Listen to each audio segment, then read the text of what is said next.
kasugihan lalian dunya iki mung mampir ngombe.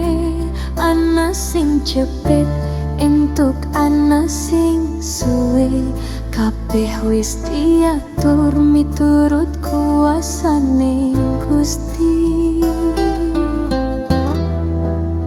Yen saiki kowe lagi kangen, aja sumelang, ati aja sedih.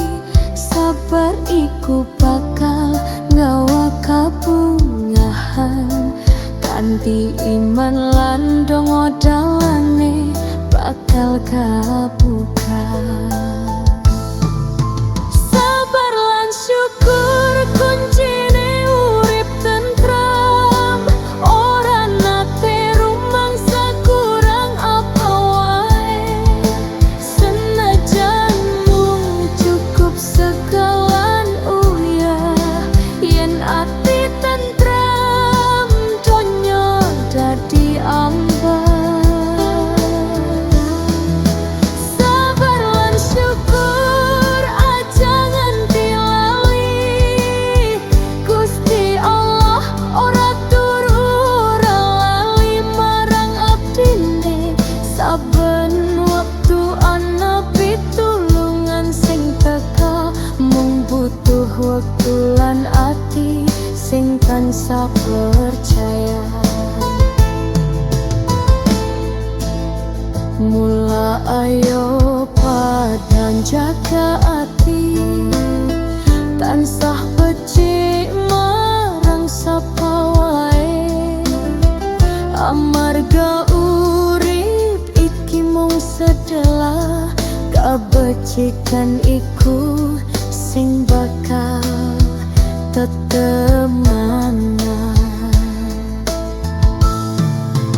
Sabar lan syukur kuncine urip tentram, ora nate rumangsa kurang apa wae.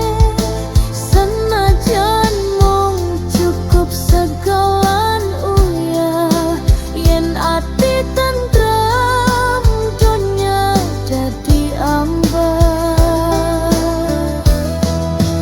Sabar lan syukur aja nganti lali, Gusti Allah ora turu ora lali marang abdine. Saben waktu ana pitulungan sing teka, mung butuh waktu lan ati sing tansah percaya.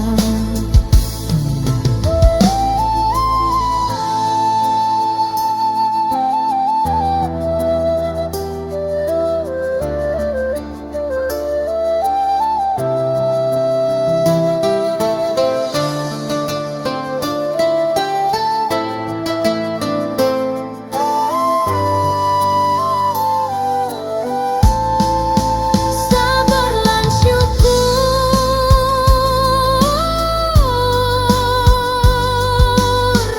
jalan marang tentreming ati.